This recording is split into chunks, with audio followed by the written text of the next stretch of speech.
Praise the lord. దేవుని నామానికి స్తోత్రాలు. దైవజనులకి మా వందనాలు. కూడి వచ్చిన వాళ్ళందరికీ నా వందనాలు. ఫస్ట్ చెప్పదలుచుకున్న సాక్ష్యం ఏంటంటే, మా మామయ్య విషయంలో గత కొన్ని నెలల క్రితం బాగా హెల్త్ ప్రాబ్లం, స్కిన్ ప్రాబ్లం వచ్చి చాలా ఇబ్బంది పడ్డారు, చాలా సిక్ అయ్యారనమాట. అంటే ఆయన మానసికంగా చాలా ఇబ్బంది పడ్డారు, శారీరకంగా చాలా బలహీనం అయిపోయారు. అలాగే మేము కూడా మాకు ఏంటి సడన్గా మామయ్యకి ఇలా అయింది అని చెప్పేసి ప్రసాద్ చాలా బాధపడ్డాడు, చాలా ఏడ్చాడు, బాధపడ్డాడు. నేను కూడా చాలా బాధపడి ధైర్యం చెప్తూ ఉన్నాము. ఇంకా మామయ్య వాళ్ళకు కూడా ధైర్యం చెప్తూ మేము ప్రార్థనలు చేసుకుంటూ ఉన్నాం అనమాట. ఎప్పుడైతే నేను అనుకున్నాను, దేవా ఎందు నిమిత్తం మీ బలహీనత ఇచ్చారో మామయ్యకి నాకైతే తెలియదు, కానీ ఏదేమైనప్పటికీ ఆయన నీ కృపలో నీ దయలో నడిపించడానికి, ఆయన గురించి రక్షణ గురించి మేము ప్రతిరోజు మా కుటుంబ ప్రార్థనలో ఉంటుందన్నమాట. మామయ్య రక్షణ గురించి అలా రక్షణ పొందుకోవాలి అనే నిమిత్తం ఇచ్చారా, మరి ఎందు నిమిత్తం ఇచ్చారో మాకైతే తెలియదు, కానీ ఆ బలత ఏదేమైనా ఆయన నీ కృపలో మీరు ఆయన జ్ఞాపకం చేసుకోబట్టి ఆయన ఈరోజు సజీవులుగా ఉన్నారు. ప్రేమిస్తూ ఆయన ఎడల ఒక కార్యాన్ని చెయ్యాలి అనేదే దేవుని ఉద్దేశం. ఎందుకంటే దేవుడు మేలు మాత్రమే చేసే దేవుడు, కీడు ఎప్పటికీ చేయాలనుకోడు. ఎప్పుడు ఆయన ఊహలో కూడా ఉండదు అది. ఎందుకంటే ఆయన కోపం ఎంతో వస్తే అది కొన్ని తరాల వరకే అన్నాడు, కానీ ఆయన దీవెనలు 1000 తరాల వరకు ఉంటుందని చెప్పాడు. అంత ప్రేమ కలిగిన దేవుడు అనే నమ్మకం నాకైతే ఉంది. సో మామయ్యకి ఎందుకు ఈ బలహీనత ఇచ్చాడంటే ఆయన ఎంతగానో ప్రేమిస్తున్నాడు. సో ఆయనకు ఆ చిన్న ముళ్ళు పెట్టారంటే ఆయన నుంచి దేవుడు ఏదో కోరుకుంటున్నాడు. ఆయన రక్షణ అనేది చాలా ఇంపార్టెంట్.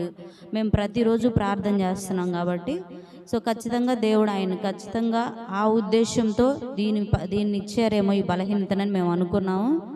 అలా ప్రార్థన చేస్తూ ఉన్నాము. దేవుడు అద్భుత రీతిగా చాలా త్వరగా తనకున్న బలహీనతని బలంగా మార్చి అద్భుత రీతిగా స్వస్థతనిచ్చి, స్వస్థత కంటే గొప్ప భాగ్యమైన రక్షణని, నిత్య రాజ్యానికి వెళ్ళే రక్షణని, అది ఎప్పటికీ శాశ్వత ఆనందంతో నిత్య రాజ్యంలో ఉండే భాగ్యాన్ని, అవకాశాన్ని దేవుడు మామయ్యకి ఇచ్చారు. అందును బట్టి దేవునికి స్తోత్రాలు. అలా మా కుటుంబంలో ఒక గొప్ప రక్షణ అనే భాగ్యం, ఒక గొప్ప ఆత్మ అనేది రక్షించబడింది. చాలా చాలా సంతోషంగా ఉంది. మా కుటుంబంలో మేమందరం రక్షించబడి ఉన్నాము. దేవుడు మాకు ఇచ్చిన ఆ అదృష్టాన్ని, ఆ యొక్క ధన్యతను బట్టి దేవునికి స్తోత్రాలు. అలాగే మరి ఒక సాక్ష్యం ఏంటంటే, మందిర ప్రతిష్ఠ నిమిత్తమై నాకు పెళ్ళైన కొత్త నుంచి, అంటే నాకు ఐడియా ఉన్న ప్రకారం నేను చాలా తక్కువగా వచ్చేదాన్ని ఇక్కడికి.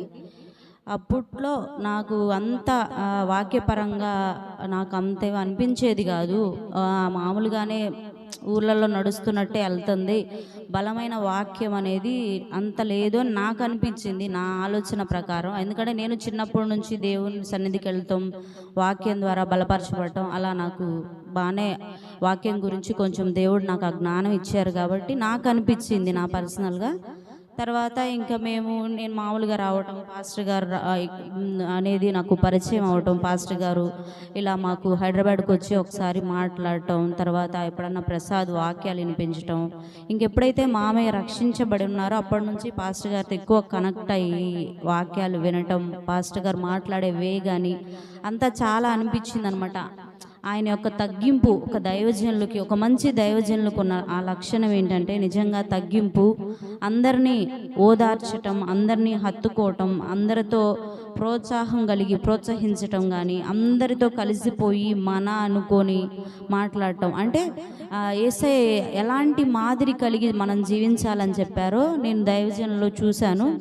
అలా చాలా తక్కువ మందిలో చూస్తూ ఉంటాం అన్నమాట. దైవజనులు కొంతమంది ఒక్కొక్కలా ఉంటారు, కానీ నేను ఈ దైవజనులు నాకు తెలిసినంత వరకు నాకు అర్థమైంది ఏంటంటే, ప్రతి ఒక్కరిని మనము ఆదుకోవాలి, ప్రతి ఒక్కరిని ఆదరించాలి, దేవుని ప్రేమను చూపించాలి, దేవుని గురించి చెప్పించాలి.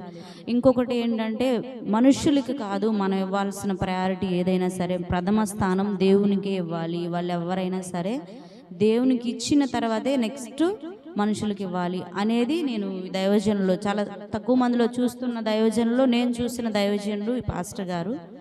సో అలా నాకు చాలా అనిపించింది అనమాట. పాస్టర్ గారు మాట్లాడే విధానం కానీ, తన ప్రేమగా మాట్లాడే విధానం కానీ, చెప్పే విధానం కానీ, అలాగే వాక్యాన్ని ఉన్నది ఉన్నట్టుగా, సూటిగా ఉన్నది ఉన్నట్టుగా దేవుని గురించి భయం లేకుండా బోధించటం కానీ చెప్పే విధానంలో కూడా చాలామంది సమయోచితమైన జ్ఞానంతో చెప్పటం అనేది చాలా ఇంపార్టెంట్. అలా దేవుడు ఈ పాస్టర్ గారికి ఇచ్చిన అట్టి కృపావారాన్ని బట్టి దేవునికి స్తోత్రం. ఇంత మంచి దైవజనుడిని ఈ సంఘానికి ఇచ్చినందుకు చాలా చాలా సంతోషంగా ఉంది. అలాగే గుడి ప్రతిష్ఠ విషయంలో కూడా వచ్చిన అంటే కొంచెం ఫినాన్షియల్గా అందట్లేదు అనే చిన్న డిస్టర్బెన్స్ అనేది ఈ మధ్యకాలంలో వచ్చింది అనేది ప్రసాద్ ఫోన్ చేస్తూ పాస్టర్ గారితో మాట్లాడటం, మామయ్య వాళ్ళని కనుక్కో ఇలా జరుగుతూ ఉందన్నమాట. అలాంటప్పుడు మేము అనుకున్నాం ఇలా జరుగుతుంది క్రాంతి, ఏంటి ఏంటి గాడ్ విషయంలో ఇలా జరగొద్దు కదా అని చెప్పి ప్రసాద్ కూడా బాధపడుతూ ఉంటే మేము అనుకున్నాం అనమాట, లేదు లేదు, అపవాది ఏ చిన్న ఆటంకం కలిగించినా దేవుని పని అనేది ఆయనకు మహిమకరంగా ఆయన జరిగిస్తాడు. ఎప్పుడు మనం ప్రార్థన చేసినప్పుడు ప్రార్థన చేయటం మన పని, కార్యం చేయటం ఆయన పని. మనం చేయగలిగింది ప్రార్థన అండ్ మన సహాయం ఏదైనా ఉంటే మనం చేయగలిగింది మనం చేద్దాము.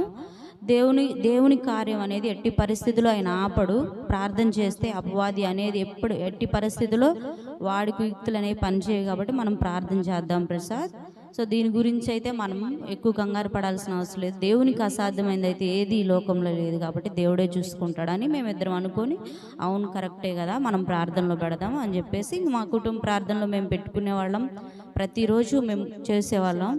అలా దేవుడు ఎంతగానో అద్భుత రీతిగా ఆయనకు మహిమకరంగా అనేకులు దైవజనులను నడిపించి ఏ డిస్టర్బెన్స్ కానీ ఏ గలిబిలి కానీ ఏది లేకుండా సమస్తమును ఆయన కృపలో సమకూర్చి మేలుగాను అందరికీ ఆశీర్వాదకరంగా దేవుడు జరిగించాడు. అందును బట్టి దేవునికి స్తోత్రం.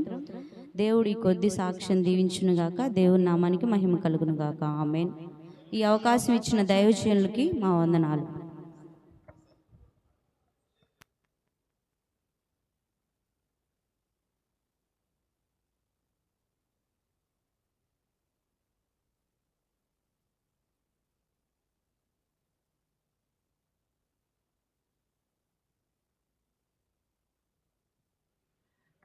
అందరికీ వందనాలు. నాకు ఈ అవకాశం ఇచ్చిన పాస్టర్ గారికి వందనాలు. అయితే ఈ మధ్యన ఫైనాన్షియల్గా చర్చ్ ప్రతిష్టకు సంబంధించి మనీ కూడా తగ్గిపోయినాయి, అంటే ఎక్కువ రాలేదు అని చాలా బాధపడ్డా. కానీ మా నాన్న ఫోన్ చేసినప్పుడు ఒక మాట అనమాట, అరే అది దేవుడి పని, మనం చేయాల్సింది ఏం లేదు, అంతా ఆయన చూసుకుంటాడు, పనులు ఆటోమేటిక్గా అవే జరుగుతాయరా అని చెప్పారు. అయినా సరే ఎక్కడో బాధ, ఎక్కడ మనమైనా ఇవ్వాల్సింది ఎంతో కొంత అని నేను కూడా అనుకున్నా. కానీ అంతకంటే దేవునికి మహిమకరంగా చాలా బాగా జరిగింది. అందును బట్టి దేవునికి వందనాలు. అండ్ ఈ చిన్న ప్రార్థన, చిన్న సాక్ష్యం జీవించాలని దేవుని కోరుకుంటున్నా. ఆమేన్. చాలా సంతోషం. ఒక్క నిమిషం అమ్మమ్మ ఉండండి, ఒక్క నిమిషం. దేవుని మహా గొప్ప కృపను బట్టి బిడ్డలు చాలా ప్రోత్సాహకరంగా విషయం తెలిసిన దగ్గర నుంచి నేను ఈరోజు వాళ్ళకి ప్రత్యేకమైన టైం ఎందుకు ఇచ్చానంటే, వయసుకు చిన్నవారే కానీ ఆలయ పని అనగానే, సేవా పరిచర్య అనగానే ముందుకొచ్చిన వాళ్ళు చాలా సద్భావంతో ముందు చూపుతో కొన్ని ఆలోచనలు కలిగి ఉన్నారు. అవి మీకు బాహాటంగా వెల్లడి చేసేవి కాదు, కానీ దేవుని పని డెవలప్ అవ్వటానికి వాళ్ళిద్దరు భార్యాభర్తలు కొన్ని నిర్ణయాలు తీసుకున్నారు. అవి మీకు చెబితే మనుషులు గొప్పతనం లాగా ఉంటుంది. వాళ్ళకి అది ఇష్టం లేదు. దేవుని సన్నిధిలో వాళ్ళు చేయాల్సింది చేస్తారు. ఒకటే మాట అన్నారు, మా నాన్న పుట్టిన ఊరు, మేమున్న ఊరు, మా తాతయ్య వాళ్ళ ఊరు, చేయగలిగినంత మాకు చేత అయినంత మట్టుకు మేము చేస్తాం. ఇందులో వ్యక్తికి సంబంధించింది ఏమీ లేదు. మరి ఆలయ ప్రతిష్ఠ విషయంలో దాదాపుగా మనందరం చేయగలుగుతున్నాం. దాంతో పాటుగా దేవుడు వారికి ఇచ్చిన ఆ ఉద్యోగాలను బట్టి, జీవనాధారమైన పనులను బట్టి మనకంటే వాళ్ళ స్థాయికి సరిపడినట్లుగా, వాళ్ళ స్థాయికి మించి కూడా దేవుడు అనేక రీతులుగా వారి ద్వారా మనకి ఉపయోగపడ్డారు. అంతేకాకుండా వాళ్ళకున్న ఒక మంచి మనసు ఏంటనంటే, ఆ తండ్రి కొడుకులు, ఆ కుటుంబస్తులు మాట్లాడుకొని మరి ఇల్లు కొనుక్కున్నారు కదా, పండుగల టైంలో అద్దెండ్లలో ఉండటం ఎందుకన్నా ఇల్లు ఓపెన్ చేసుకోవచ్చు కానీ అంటే బాహాటంగా మీ ముందే సాక్ష్యం చెప్పారు ఆయన. లేదు లేదన్నా, ముందు దేవుని ఇల్లు ప్రతిష్ఠ జరగాలి, తర్వాత నా ఇల్లు ఓపెన్ చేయించుకుంటాను అన్నారు. అయితే ఇప్పుడు ఈ కొన్ని దగ్గరగా 2 నెలలు 3 నెలలు అయినట్లుంది. ఈ ఇంటి అద్దె ఎక్స్ట్రా కట్టుకోవటమే. అదే ఆ ఇంట్లోకి వాళ్ళు ప్రవేశించితే మనకేమొచ్చేదనంటే వాళ్ళకి ఆ ఇంటి అద్దె ఈఎంఐకి సరిపోయేది, బ్యాంకు వాయిదాకి సరిపోయేది. ఆ మంచి ఉద్దేశాన్ని బట్టి దేవుడు వారికి మేలు చేస్తూ ఉన్నాడు. హృదయపూర్వకంగా చప్పట్లు కొట్టి ఆ బిడ్డలకి దీవెని తెలియచేద్దాం. ఈ సమయంలో మరి మన ప్రియ కుమార్తె క్రాంతి ఓ పాట పాడి దేవుని నామాన్ని ఘనపరుస్తారు. తదుపరి ఇంకొకరు సాక్ష్యం చెప్పడానికి మనం అవకాశం ఇద్దాం.